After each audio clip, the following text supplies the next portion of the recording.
Um, a big welcome to everyone today. Thank you for joining this webinar. My name is James. I am the course advisor for the Leadership for Development Masters that we do from the University of Manchester and the University of Melbourne. We're holding this webinar today to give you a little bit of an introduction to some of the topics that we talk about in this course and some of the content that we cover. And we're joined also by a couple of the academics from this team, so it'd be great to hear from them today. Please feel free to use the chat function to introduce yourselves. So people have already started doing that, so that's really good to see. There's also a Q&A function, so if you have any questions about the webinar content, you can ask your questions there, and we'll make sure that we get those answered for you. So yeah, we are talking today about the insights and on the trends and dialogues in the development sector. So very contemporary topics we'll be talking about today, and some of the things that are happening right now in this sector. So I'm joined today by Dr. Natalie Cunningham from the University of Manchester, and also Dr. Violeta Schubert. So why don't I hand over to you two to give a quick introduction and a little bit of background about yourself. So if we start with Natalie. Hi everybody, welcome. It's good to be here with you all. I'm based at Manchester, and I co-direct the Masters of Leadership for Development. My passion is leadership particularly, but the intersectionality between leadership and development is a particular interest. And I am looking forward to sharing some ideas with you today. Hand over to my colleague, Dr. Violeta Schubert. Hi everybody, wonderful to be with you, and I'd love to see your introductions in the chat. I am an anthropologist by training. I am the director of the Master of Leadership for Development from Melbourne side. As you know, this is a joint degree, and my research spans many areas, but in relation to leadership, I've got projects on women in leadership and centering around the issue of culture. So I'm very interested in different ways that we understand and express and practice leadership, and the contestations around development, predominantly from perspective of, you know, the debates that we're having about where we situate different ways of knowing and understanding development, and what that might mean in terms of how we approach leadership. Nice to see you all. That's great. Thank you very much for that. So in today's webinar, so our academic teams will be talking about some of the latest trends and dialogues in the development sector. There'll also be opportunities to ask questions, so feel free to use the chat function or the Q&A function to do that. I will then also give us a quick introduction to our Master of Leadership for Development programme.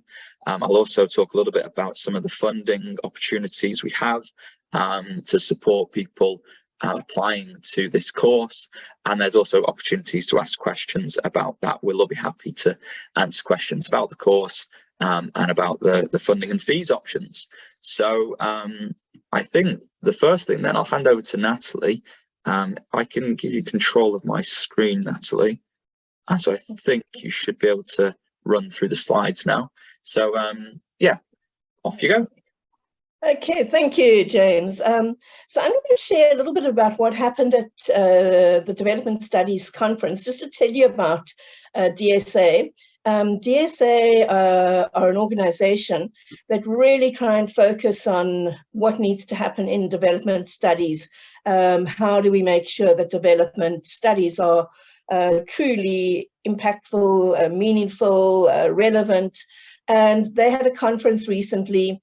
I've put the link there so you can go to the conference. It was the first conference after COVID, and it had many, I mean, there were hundreds of presentations, and I'm not exaggerating. They had about 16 streams with about 5 presentations a day. And this is the topic that was the theme of the conference. And I have not been able to pick up all the themes because, as I said, there were so many, but I've chosen some of the discussions that I was part of. Haven't referenced anybody here because it's really an accumulation of dialogue and discussion that happened there, but you can go through and read that and see that. So this is not one person's view, but rather a conglomeration. So I'm going to run through some of the high-level things that were there and just kind of give you bullet points, and then Vicky and myself will sort of drill down into a bit more detail, and we want your views and your inputs as well. And this is very much how we work in our program. We want to encourage debate, thinking, challenging. So without further ado, let me go to some of the things that were said. So there was a lot of conversations, a lot of conversations about the tension. How do we manage different tensions? And some of the tensions were things like, how are we going to manage long-term what we need to do and short-term, particularly linking to funding often. Funding is short-term, encourages short-term focus. There was a debate about, is development theory really where we need to be focused on? Are we trying to alleviate poverty, or do we need to be more innovative and have a growth focus? So I'm not telling you where we think or where we stand on these points, but just what the discussions were.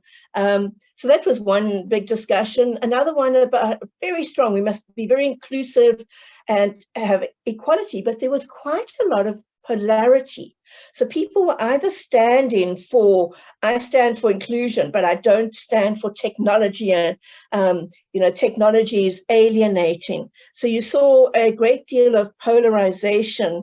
And the kind of conclusion that people came up with in these discussions were things that we need perhaps to look at a relational theory of justice, not have it totally based on very traditional development models that were learned 20, 30 years ago, and not based on very sort of new technology-driven models, but actually kind of saying, how could we work together? So the question that I pose to you, and we'll come back to it, is how do we develop relations? How do we have a relational theory of justice in this complex world? And then there was another discussion supporting that. Well, if we're going to work on relationships, what do we need to do? And what came out as really important was we personally, as leaders, as individuals, need to be critically self-reflective. And we need to see this as a core competency, if you want to use that word, but a core practice. And are we building in the space for critical self-reflection in the way that we work? So that was the next one that came through quite strong, is that there was a strong focus on organizational dynamics. And there was a very controversial, well, not controversial, speaker who spoke about the climate control and climate change. And he said, our children should look at us and see what we didn't do. He said we knew what we were doing, but we did not do it collectively. Why did we not act ethically and collectively about climate, was where he was talking specifically. And he says, as individuals, we have some power, but we need to develop moral obligations through organizations, and spoke about the role of organizational conglomerates and working across organizations, because we can't work as individuals. So just after that, there was a case study that I attended, and it was a case study of beekeeping as a value chain development, and a case study of a cash transfer project in Uganda. And what the presenter shared was that the Netherlands organization, which was funding this, was a faith-based organization. One of the other funders was a Belgium organization, was business-based. Yet the way the organizations operated in Uganda were member-based and partnerships.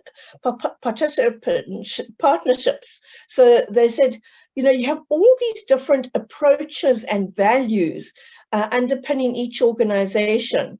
So the way things were structured, the way they were staffed, some were staffed with volunteers, some had multiple roles, some were flexible partnerships, some were very short term, there was some novelty, some were doing acquisitions.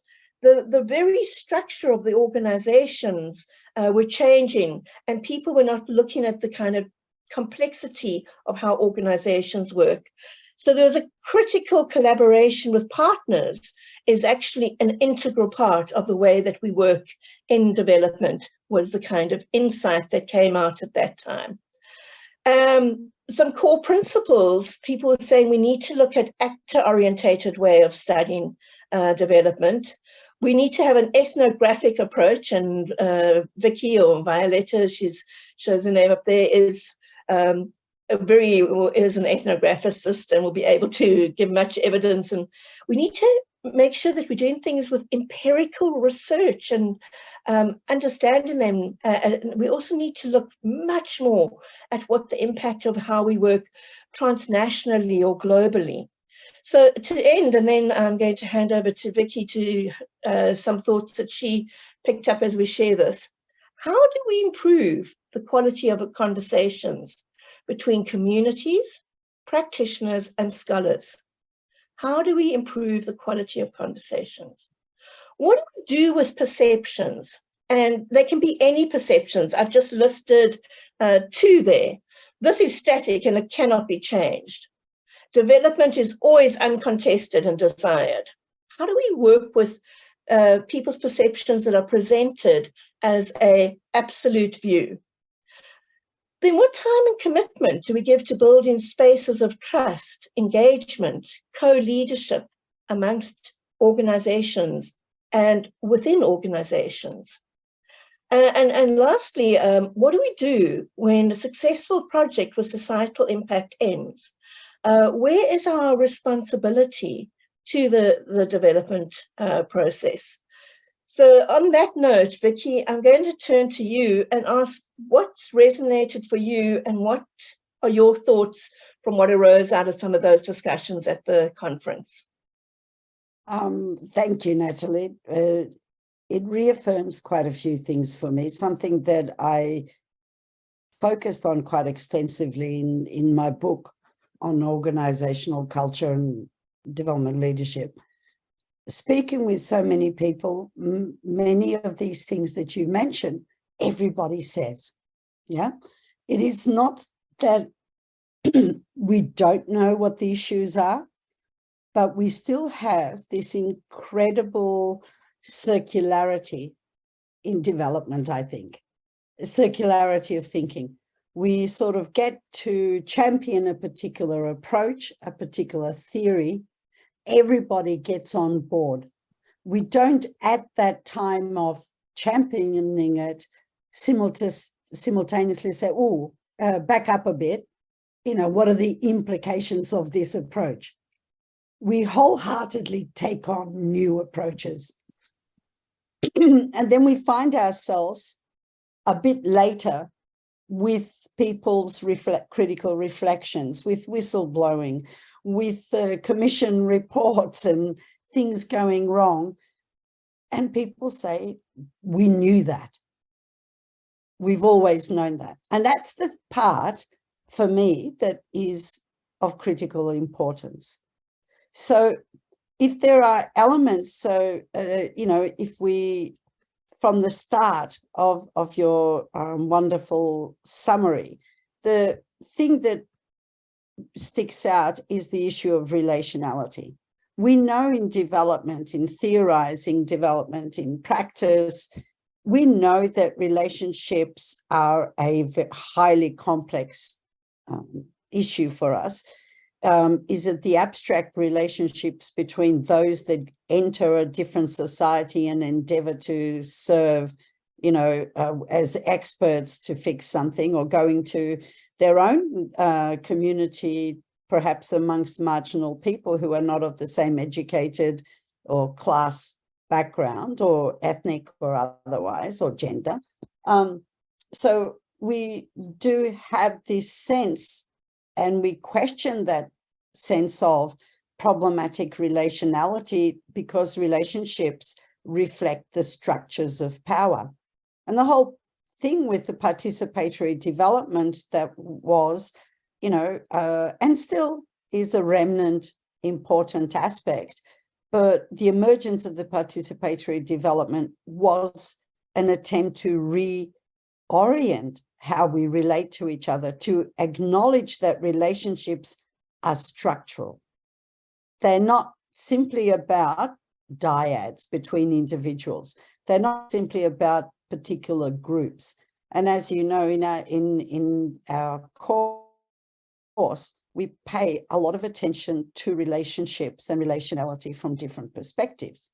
Just to give all of you an example, in my class, Contemporary Leadership, I have shared, and we work through with the students, a communication relational model to look at, well, who's speaking, what's going on when someone speaks, what is being said, and what's that space of being a listener.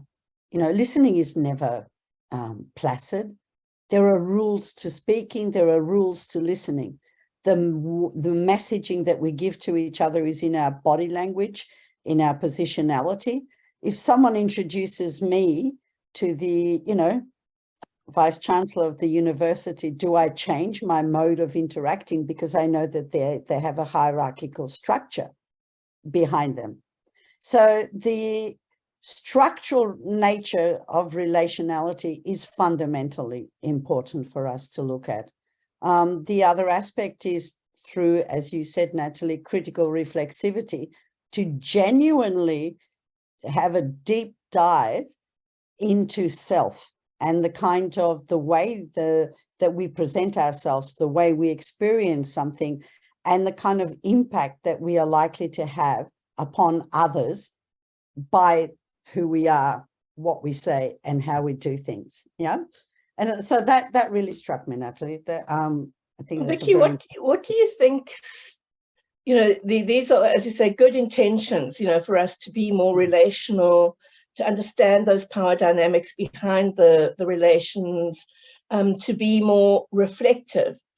But sometimes we struggle to do these things because of just the pressures of work and the demands. What could facilitate, or what's an obstacle, or what could enable more of this relational reflection and critical self-reflection? I started off, and I actually a long time ago did a paper on cross-sector partnerships. So with the mentioning of partnerships there, did the zing of attention. What I found for a long time is, in the reason that I mentioned the structural aspect, is if you have uneven power structure, and most often, everyone understands that it is, regulatory authorities is one thing, government, laws, policies, but the other aspect is, who does the funding, who yay or nays projects. That relationship is really never going to be even. So if the relationality is uneven, what's that mode of communality that we have shared? Yeah. And in a relationship, what level of pushback or boundary setting are possible given a dependency relationship?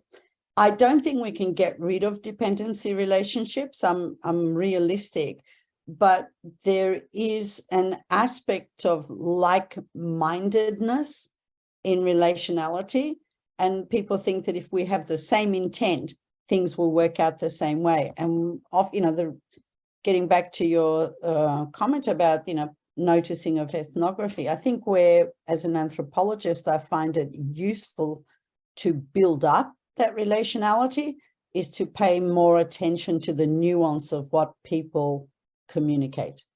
And so building our observational skills, paying attention to the manner of relating to each other, the objectives the purposes for coming together, and how that structures and frames how we relate to each other.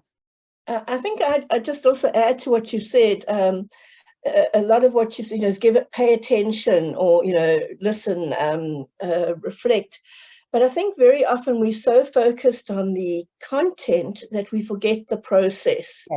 So in a lot of the work that I've done, I've seen if some time and space is given for that, let's hear each other, let's build trust, let's understand each other. Before we actually get to the real issue, and people are very, but we need to get to that issue, that burning issue. But if we don't know each other and have built a sense of trust and space, that burning issue may not be resolved and addressed in the most. So I think it's the time to give that and recognize the importance of not just saying, we need to have a relational approach and understand each other, but actually doing it. And I'd be very keen to hear from some of our participants, because I can see your experiences are very diverse and very wide-ranging. So if anybody has any stories that they have shared that worked, or also that went disastrously wrong, those also help. And perhaps I'll just share one story it's kind of my go-to story, because I love how it crossed power, while those of you think of questions or stories to share, because we can really learn from one another. But I was working in Botswana, and a mine was going to be developing, and it was going to buy land from the community. And the mine was going to pay, and I'll just use an arbitrary figure, I can't remember the exact amount, $100 per acre. But the government was also going to buy land, and the government was going to take the land from the people, and it was going to pay them $20. And this was creating tremendous tension in the community, because if you happen to have the land that the mine would buy, you get 100 and the others would get 20. And the mine manager or CEO of the mine was very mindful of the impact of social justice and equity, and they'd done a lot of community involvement and discussions. But even though they had done that as a mine, he felt that there hadn't been work, and their money was based on what the World Bank guideline was. The government said, we simply don't have these funds. And they sat down and they started talking together. And what the end solution was that the mine actually said, okay, we won't give everybody $100 for their acre. We will give people $50 or $60, and 40 of those dollars we are going to give to the government who are buying agriculture land for agricultural purposes. So both get 60. But that required the World Bank to agree. It required the private sector of the mine to agree. It required the government to do it. And when you spoke about how I was coaching the CEO of the mine, and I said, how did you achieve this? Because he told me the story. I would love to take credit as part of the facilitator, but I wasn't. And he said, what helped him was our coaching made him stop and reflect, and made him realize the importance. And he worked on building all those relationships. And so you came up with something that was equitable, community engaged in the process, and everybody was relatively happy in that process. So that's what I mean by sharing a story. Have any of you got anything that you want to share in the chat or in the Q&A? Just following up on Natalie, so I'm not sure when that was, but was there what was the sort of outcome of the initially people weren't happy with the unequal payment, and once that more equal payment structure was agreed, was there other positive outcomes from that? Well, there was a big outcome in terms of the community had felt respected and heard, and they felt that their voices were important. And they'd actually all been saying, it's so unjust, it's so, it's just unjust, it's inhumane, it's not right. And so there was a sense of actually we feel cared for as a community. And that community has got really actively involved. And there's been a lot of joint ventures between the mine and community, from schooling systems to healthcare systems and it's been done in a way based on relationships. So it's a very strong component of they now have sustainable relationships. It's not that they don't have any conflict. It's not that there's no power differences. As Vicky said, we don't live in a world that there is no inequality or inequity, but it's that there is a much more respectful, collaborative value of the way that we work. And that was about 5-6 years ago, and it's still continuing today. But now it's much more targeted on other projects such as education and healthcare in the community. So what you're talking about, Natalie, is that if it's a relationship, it's an actual relationship. There is, the exchange is never, I give you A for B and that's it. It's a closed system. It's an open mode of exchange that is based on some level of trust that, and understanding that relationships are continuing. From a organizational perspective, what if the leader changes? What if, government leadership changes, mining leadership changes? What if there's a different attitude from community? How does that relationality, is it about these relationships formed and they're solid and keep going? Or are they new relationships on the same principle that are generated? And it's quite interesting because the CEO has recently left, when I say recently, in about the last 6 months or 8 months. And that was one of his questions for his role. Yeah. And he spent a lot of time trying to get these entrenched in not written documents were there, but also this is the way we work in this organization, and trying to make it much more collective across his leadership team, as opposed to being invested. And I think that's a lot of the time when we look at leadership, there is the old heroic model. You could have made this CEO who kind of was reflective and drove it. He was the hero, but he totally downplayed his role as a hero. And he went into what can we, and so he has really been working on the sustainability. We'll see whether it continues. It still is 6 months later, but is it going to be for always? I see Humphrey's just shared a case. Our NGO Good Hope Flourish once went to construct a home for a homeless widow and her son. The local youth of the village tried to stop the construction, making threats and demand. We engaged the church and the traditional rulers of the village. They called the youth for a meeting with us. We negotiated using them for labor and a few supplies. They ended up safeguarding the site. We ended up creating job opportunities while achieving our collective goal of building the home for the widow. That's a wonderful story. Thank you for sharing that, Humphrey. And again, it sort of speaks to that thinking outside the square of my relationship is with the widow and her son. You guys bugger, the rest of you move away. You're not connected to us, as opposed to understanding that any kind of work is constituted within a broader range of relationships, and you might do good for some, and the others might resent the very same people that you're trying to help, or you might have resentful responses. I think that's terrific. And then Vicky, listen to this one. And it's a question from Franklin Mareri from Nairobi, Kenya. I'm the programs director of an organization in Tanzania that received project funding from different donor organizations, and they have different reporting mechanisms, often at the end of the year. We usually see the donors have a much more relaxed and understanding modus operandi with us, as opposed to the beginning of the projects. I guess because of the understanding of grassroots dynamics that are at play during project implementation. Why then don't major development organizations take up these learnings and put them in practice when announcing calls for project applications or during internal reporting process documents? Absolutely, Franklin, a very important point.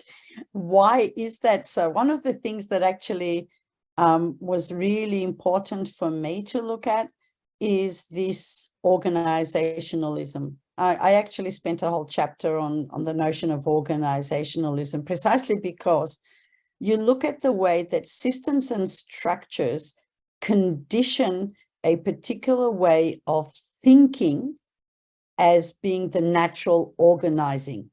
So we don't question organizing. We sort of think that there are cycles to organizing. And people are often, placed in roles, positions relating to, receiving the reporting or whatever, taking care of often the technical aspect of the sites, not the old school way of sending reports. It becomes so process focused rather than the meaning of organizing and the meaning of reporting. Reporting is a check balance accountancy speak, as opposed to so what? I mean, there's some brilliant work. There's lovely, incredible, smart development practitioners and scholars who've written on this obsessive concern with reports. What's done with those reports? I mean, from many local NGOs that I speak to, say, across many countries, they say, well, they don't even read our stuff. They don't actually engage with it. And likewise, the, staffers of INGOs or, multinational, multilateral agencies and organizations, what do they actually do with those reports? It's like a dead space. It's some kind of ritualistic mechanism for containment of, again, reaffirming power structuring. What is the purpose of those reports? Is it fundamentally because it's a denial of relationality rather than reinforcing relationality? So where we place reports is really important. In our course, we have an interview with a person who is a researcher, and he does research for one of the largest for one of the organizations in the United Nations group. And we asked, what are you commissioned to do? And he says, I'm commissioned to find evidence that will support their view of the world. I'm commissioned to find things and write things that will support what they're wanting. And that is a sad reflection. But these are just some of the things that we discuss in our program and in our course. And I'm going to hand back to James for him to tell you a little bit more about our course for those of you who are not offer holders. We have a few of our offer holders who are enrolled in our course here today, so welcome to them. But also please at any point type up any other questions relating to some of the points that Becky and I have raised, or questions that James is going to raise now. I mean, questions that relate to what James is going to say about the course overview. Can I say, Natalie, I see that Alia has given us a question. Maybe, Alia, we can respond to that after James, and we can look at other questions and comments afterwards. Thanks very much for that. Yeah, we'll definitely have time to get to all the questions as they come through. Thank you for those really interesting introductions to some key topics there. So yeah, as mentioned, we are offering a Master of Leadership for Development course from the University of Manchester and the University of Melbourne. So this is an online master's course. So it's really suitable for people who are working professionals, who have a busy professional life. So this online course is a very flexible program that you could fit around your other work commitments. So it's a 24-month course that you'll do part-time, and it's with Manchester and Melbourne. We recommend around 15 hours of work per week, so it's quite manageable if you're in full-time work to take on this course. Our next enrolment is in August this year, so towards the end of August, So you still have time to apply for this course. If you are interested in applying, you can contact me at the website, at the web address at the bottom there, at studyonline@manchester.ac.uk. You can also apply directly through the website as well. So you can take a look at the website for this course. As mentioned, we also offer a lot of funding and scholarship opportunities for this course. So the first thing that we offer is a 50% fee remission discount for applicants from low or middle income countries. So you can check out the World Bank list there. There is quite a long list of countries, so I think a lot of people will qualify for this discount. I think it's possibly over 100 countries. So do look out for that. You might be eligible for a 50% fee discount, which will be applied automatically after you have submitted your application. The second scholarship we have just offered to an applicant is the Sustainable Development Goals Scholarship, which offers a third of tuition fees. So we are past the point for applying for that, but if you are interested in applying next year, that scholarship will also become available. And there's a little bit more information about that on our website. If you are a former student of Manchester or Melbourne, you may also qualify for a 15% alumni discount. And there are lots of other funding opportunities based on where you're based. So for our UK-based students, you can apply for the master's loan through student finance. There are other funding options available for Australian-based students. For students based in other countries, we don't have all the information about each individual country, but do look out for funding options from local government, local organisations. There is often quite a lot available. And the fees are also paid in 3 instalments per year. So that sort of spreads the cost of your studies a little bit as you go through your master's degree. So yeah, there's lots of funding opportunities available. So please do ask any questions about those and about the course in general. We did have that previous question from the chat. So we can start with that, and anyone else feel free to ask any other questions as they come through. So yeah, the question was about how leadership is conditioned by demand and supply, trust, communication, and automation. So I guess the sort of, the multiple factors involved in how leadership comes about. So would you be able to share some insight there, Vicky or Natalie? Happy to, Ali, if I can ask you, I know this technical setup is, unfortunately, I can't, we can't see each other face to face and be able to chat properly. But if I can say, can you give me a little bit more of what you were talking about, the supply, trust, communication, and automation? I will, unless I hear more from you, I will assume that you're thinking about this in, there are certain fundamentals of any mode of leadership. Why call it leadership if there isn't a process to bring others into doing something? Yeah. And the manner by which we facilitate, inspire, influence, or the manner in which we command people into action. Okay? It's collective action. The tools of how we lead, such as technical aspects, I've got a project with a collaborator at Erlanger University, and we're just about to submit a paper on the e-leadership and women in e-leadership, and looking at that issue of, technologies might seem like it is good and bad aspects of the tools of leadership. But getting back to what we started with in our chat today, is that it actually might shape relationality.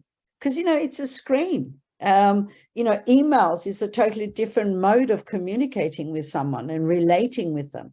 We read nuance of language, that is written in a particular way. When someone speaks to us, we can put the context of their body language. Are they looking at us, not looking at us? Do they look angry or whatever? So in what context, whether is it in their office, outside, is it in my space? So that contextuality helps us paint a picture that helps us interpret or better understand the thing that is said. The content, the messages that Natalie mentioned, and there is, so the thing with the way that technologies and the different ways that we facilitate and talk to each other have changed. And that does require that we sort of think, are these tools there to enable the relationality, the ability to influence? Do they hamper it? That's our standard thing. But do they actually change relationships? Because there might be people you never actually even see visually, So how do you build a relationship without that? So that's one thing definitely I think has made a mega change in the way that leadership is conditioned by change in society. The post-COVID context, and I'll let Natalie, speak more to it, but the supply part stuck at me, Leah, I've actually been very interested in the final acknowledgement in the last few years in the development sector that we actually need more leaders, that we need to train leaders, and we need to reorient leadership as a paradigm. So what's happening in society and what's happening in innovations does structure our tools of leadership as well as the relationships that we do. Natalie, what are your thoughts? Yeah, absolutely. I agree with everything you're saying in terms of the importance. And this is actually why this master program came about, because this need to, how do we look at leadership and how do we view leadership? And maybe just to give you a little bit of a context of our program, and then I see there's another question in the Q&A, which has two very significant questions, which I'll come to after that and then hand back to Vicky. But just our program, we start off with a module on contemporary development. And that's actually understanding the history of development, the theories of development, how has development evolved, changed, what are the models, and so give us a real grounding as to where development is. And then there's a module on leadership and what is happening in leadership. And Vicky leads that and looks at a range of different views and what are understandings and where do people come from in leadership. And then there's a third module on leading in development, which is kind of taking those first two modules, and I lead that one. And we look at issues such as ethics, agency, power, and just what Vicky was talking about, context, and how context, you can't analyze context once off. Let's do and it's ever changing and ever evolving. Then the next module that we have is organizational development, where we look at the role of organizations, some of these things that we've spoken about today, and the very nature of how do you work collaboratively across organizations. And then we have a module on international management, which is understanding global partnerships, the role of private and public partnerships. And then we have a module, skills in action. What skills do we need to do this? And running through this, we have a whole thing on digital leadership and research skills underpinning all the modules. And then you have your dissertation. So we really do try and address those things that Vicky was talking about: context, power, agency. So just to put the context in relation to our course. But I'd like to move on to Cornell's questions. I love and then the comments. Sorry? I love the comments by Cornell, same as Elia, very interesting. Yeah, absolutely. So Cornell, I'll just give a little bit and then Vicky, please add to that. the question that you asked, and people can read Canel's question, and if you tick on the Q&A button, you'll be able to see Canel's point there. But Canel asked, where do we draw the line in terms of pursuit of outcomes versus consideration of risk to the communities and society we work in? And then how do we make sure the impact is verifiable, but given in line of the previous question, also ethical?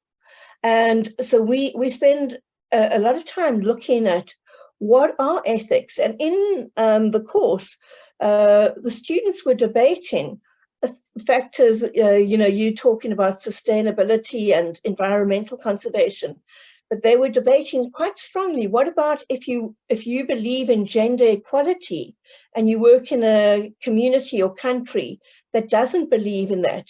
Where is your ethical responsibility to the rulers of the country, to a value system you hold, to the sustainable goals?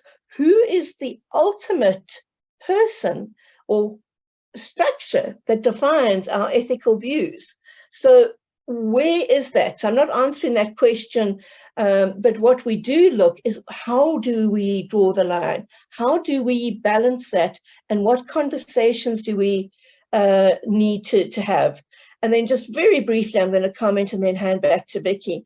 The overhead myth, absolutely, that underfunding and funding for predetermined things. One of my colleagues has just started a new movement. She calls it a social movement.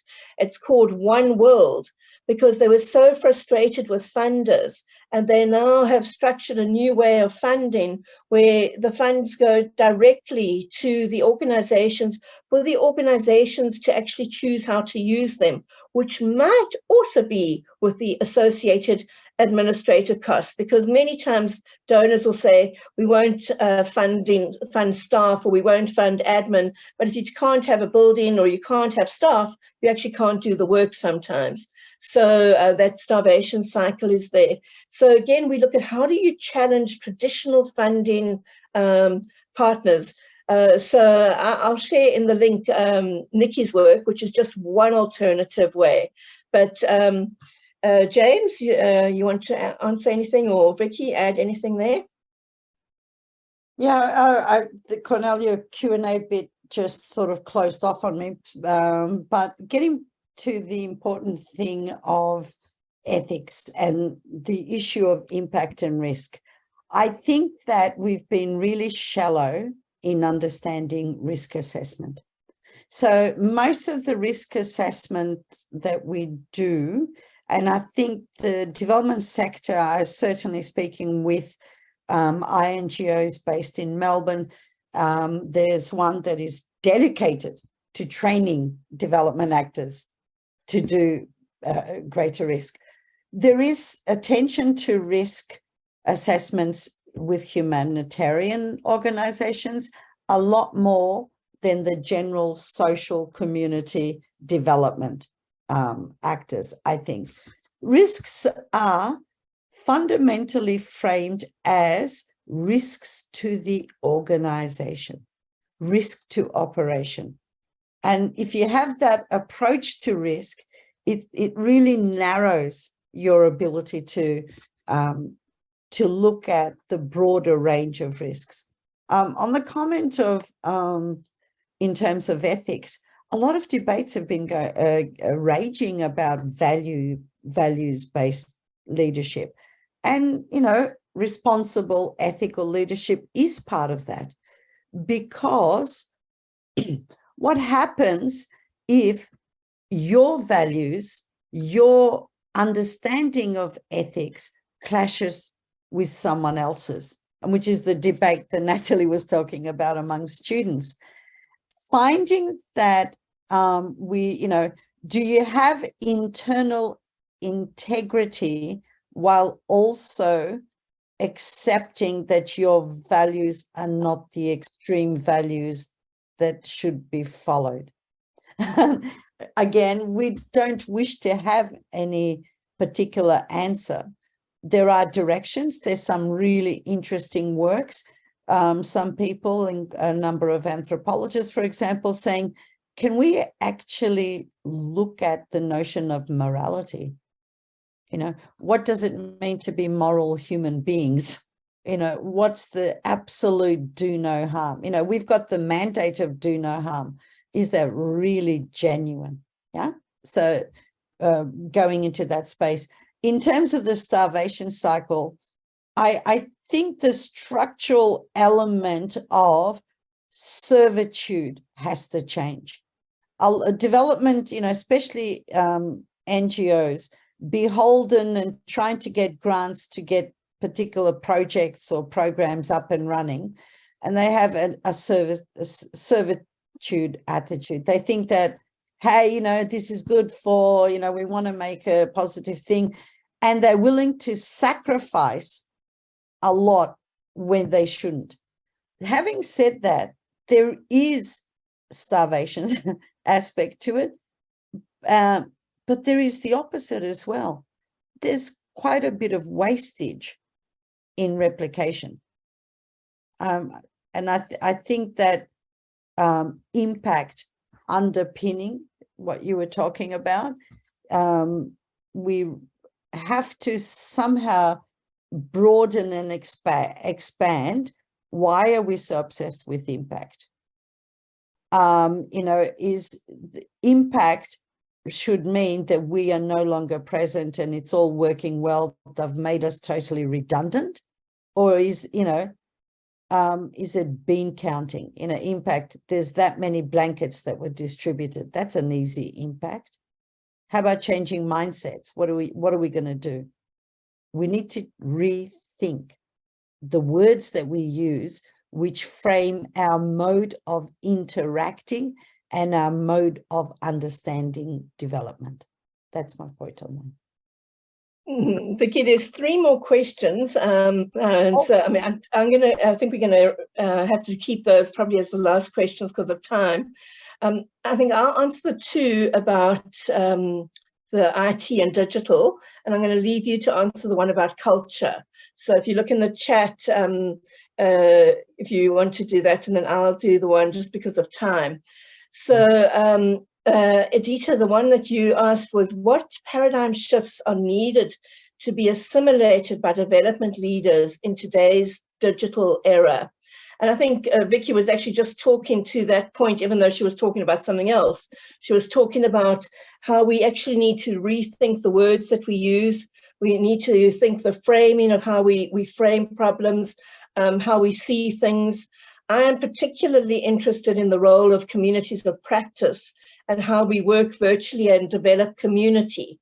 So I think one of the things that happens in the digital world as well is how can we actually work collectively in a digital, remote, global space? And so that for me is one of the key things, is to take away the total focus on the technology. And I'm not undermining the value of the technology, it can be very powerful, but also is more how do we use that technology? In fact, it even comes through to things like the chat GPT, you know, we can't change, or artificial intelligence, we can't change those things, but how do we use them? And so we can use them for good, we can use them for bad, we can ignore them, we can totally allow them to become our narrative. What is it that we do with that? So we have to look very much at how are we collectively engaging with these things like digitalism. And then just very quickly, Samaya Azizi from Afghanistan, how can the IT sector contribute to improving education and healthcare systems in Afghanistan or overall?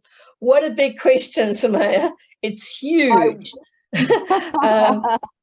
But it's really, really very, very powerful in terms of that. And that's where we make digital leadership a key part of our program, because we recognize the role and Vicky's study on e-leadership, of how much IT can make a significant difference.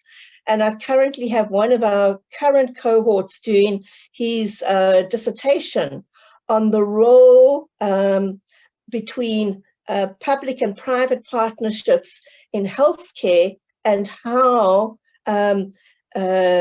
guidelines must be used that will actually impact this, and what is best practice to have a major sustainable, I use the word impact with all its connotations. So that is somebody who's researching that. They are researching it for Africa, but it would be equally valid. So it's a huge question, not easy to answer in 1 minute, but very important for me to say, to look at the people component of using IT, not just look at the IT component. So Vicky, over to you for the last question that we're able to take today. The one You on are all culture. incredibly interesting people. Thank you so much for the wonderful comments. It's one more the same as Natalie just said, huge question. Does leadership need culture to take place? How does leadership interact with culture? That actually is a running constant theme, but especially in the contemporary leadership subject or module, course, depending on where you come from, which culture you're from, how you refer to it. For me, culture is many aspects, and we train our students to understand culture. Culture is, the way, the shared understandings, what we produce, the way we behave, the symbolisms, the rituals, all those. But culture is also a product. In development, we've got a lot of things where culture is used as some kind of object, yeah? And then when we look at the culture of development organizations, the culture of development leaders, or the culture of leadership, what we're talking about there is the sharedness in how we understand, interact, and that is everywhere shaped by something. It's shaped by, us being present in the same place, in the same organization, us using the same language, or, but there's always variations. Culture is no simple thing. I'm never going to say something like, Macedonian culture is just one homogenous, nice, neat thing. I'm Macedonian. I've lived in Australia for a very long time, but I've lived in particular sections of within Australian society initially as an ethnic migrant child from a village, to being a senior lecturer at one of the top universities, or being an author. These elements of culture just help us understand that in different contexts, there are these bodies of knowledge and practices that come to be taken for granted, that, there's sharedness, but also contestation about who's in, who's part of, who's separated, connects to many fundamental, it is absolutely fundamental. And bringing it back to, the Anthropocene, that's exactly what we're talking about. How we treat, understand, success, growth, me, what we want, being consumeristic.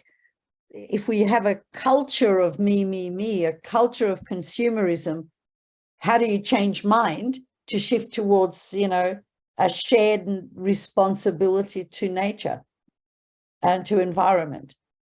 And you might, but the culture of politicians who want to be, voted in, and their voting is so precariously on a tight margin, we're working with many different cultures all the time. I hope that helps. Leadership culture, we delve in our course in a lot of detail. That's brilliant. Thank you very much for all of those questions, all those answers, all that insight that we've shared there. That's it's great. It's wonderful to hear. So yeah, just one last thing. If you are interested in learning a little bit more about the course, about these topics that we've discussed today, please feel free to contact us at studyonline@manchester.ac.uk, and I will be able to follow up with you there. We can always arrange a consultation to talk about the course in further detail. And yeah, we hope that you've enjoyed today's content. We hope it's been useful for you. Thank you very much, Vicky and Natalie, for attending. Thank you to all our participants joining us today. And yeah, we hopefully will see some of you next month, perhaps joining the next cohort of students. If not, then just feel free to keep in touch. Maybe 2024 is the year for you to move on to your next educational step. But yeah, always feel free to ask any questions, and we will be happy to answer those. So thank you for joining us, and bye for now. Thank you so much. Bye, everyone.